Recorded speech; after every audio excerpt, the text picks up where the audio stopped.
Well, after a series of bad weather preventing me from going outside, a 12-game winning streak in Overwatch spurred this.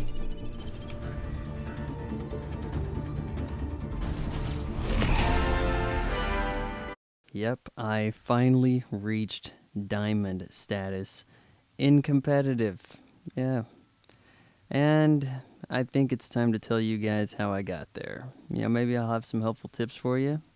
I'm not going to have any kind of asshat animation here. It's just going to be black screen going forward, so listen closely. Now, really at the heart of it, the first thing you got to take into consideration is that to be good at Overwatch, you don't necessarily have to be amazing at first-person shooters. Now, granted, I'm one of the greatest all-around video gamers in history, but I've lost a step.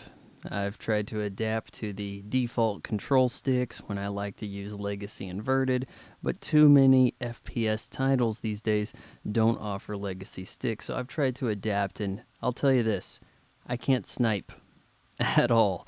No, but most of the characters in Overwatch don't have hit scan precision weaponry. If you can't shoot a lick, play Reinhardt, hold the shield, know when to block, know when to defend against the other's ultis. And about them ultis, that levels the playing field. They want people to think that they can get a lot of eliminations in a game where they can't actually shoot. So you have several characters with ultimate abilities that can absolutely decimate the other team. And usually decimate means reduced by 1/10, but I'm saying destroy outright. When you queue up for competitive, you can look at this one of two ways, and a lot of people do. You have a small team, maybe it's just you, solo, maybe it's another guy with you, duo, and you're hoping that you're going to be placed in a game in which there's a whole lot of stragglers, a lot of people who solo queued, both on your team and the opponents. Now this means that the lines of communication will be equally disrupted, ideally between the two of you, meaning that if you're a higher skill player than you're currently placed at, you will be able to advance. That is the hope. However, it's not always going to work that way. Sometimes your two-man team will be added to a 4 to take on a full team of 6. Because of this, and because this is a team game, I suggest that you play with a 6-man unit. 6 people who know their roles and stick to them. Now, a lot of people playing Overwatch are quite young, under 20 for that matter.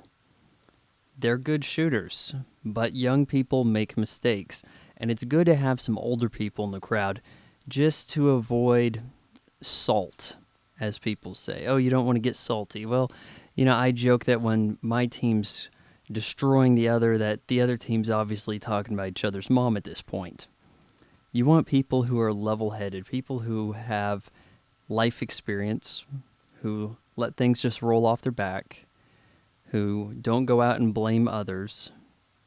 Those are the type of people you want on your team. Give me good communication, people who call out when they see an ultimate going down or somebody's on your back, soldier on your 6, Diva's got her ult, something like this.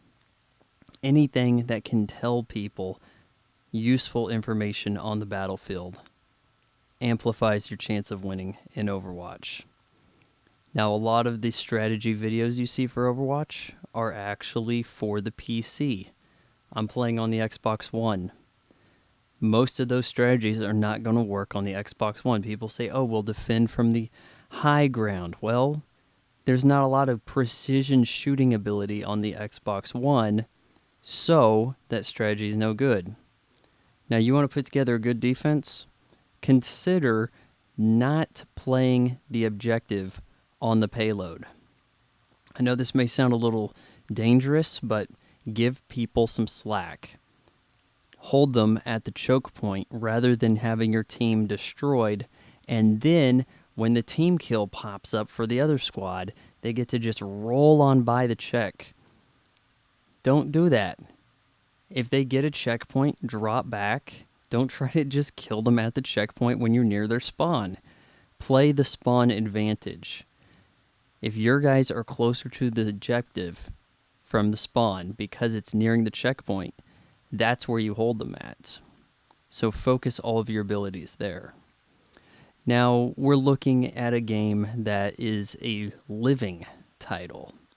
There's updates all the time. What strategy I tell you now is probably no good in a couple weeks. But I'll tell you what's working right now and, in a sense, hopefully tell you what's going to work in the future. And that is you have to play the hot hand. Right now, I'm finding that triple tank, flex DPS, 2 healers works great across most of the games. Now, this can be neutralized. When I'm saying triple tank, I had a heck of a winning streak going with Roadhog, Reinhardt, Diva. The flex damage character would usually be Soldier, could be Pharah, it depends, maybe even Tracer. And then we'd have Mercy and Zenyatta. Now, Mercy has a big advantage here. If she resurrects 3 tanks, that's as good as wiping out the opposition, who probably had to use ultimates to take down that many tanks at once in the first place. So essentially, she's undoing their ultimate abilities with just one ultimate, and then those tanks can wipe them out without even having to try so hard. On the other hand, Symmetra recently got a complete rework. Now with her shielding, both the projected barrier that she can throw up and kind of run behind it like Reinhardt, and the amazing shield generator, she can now be used throughout more games. And I'm not saying that she can be used everywhere. There are 2 types of games where I would not use Symmetra. One, King of the Hill. You're just not going to have time to go off-site and set up the shield generator and make great use of it. Not everywhere, anyways. I can see this maybe working out in a little bit of Nepal, maybe anywhere where you can have a corridor, but do you really want to be running off by yourself, unprotected, while you have this objective that you have to secure in a mutual King of the Hill land grab situation? I don't think so. Now, I also suggest you don't use Symmetra in payload offensive. She's great for payload and hybrid defense. In fact, you could probably defend with her all the time and have an amazing stat line showing up too. But you don't have time to work the angle of putting up her shield generator when on offense and trying to move along with a payload and having it go out of reach. It just doesn't work. So don't even try it. In fact, after I hit Diamond, somebody on my team wasn't quite doing so great with Symmetra when it came to one of these offensive payload. Yeah, I'm talking about Nubani.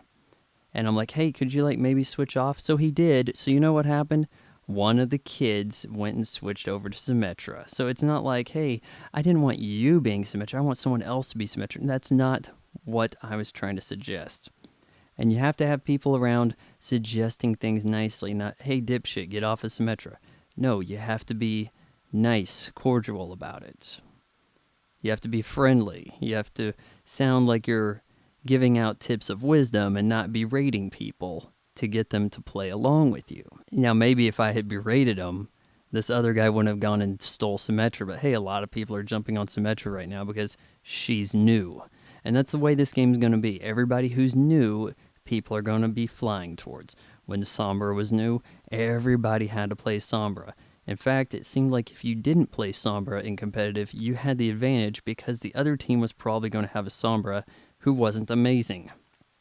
That's not to say that Sombra can't be useful.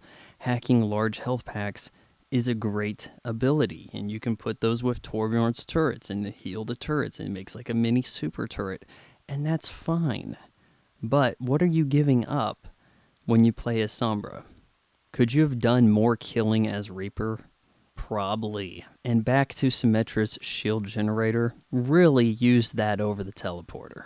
The shield generator puts out like some 350 plus HP back into your pool. So consider that being like having almost another tank with you when everybody's getting that 75 buffer, plus it regenerates. And it doesn't run out. Now, maybe in the future they'll put a limitation to it.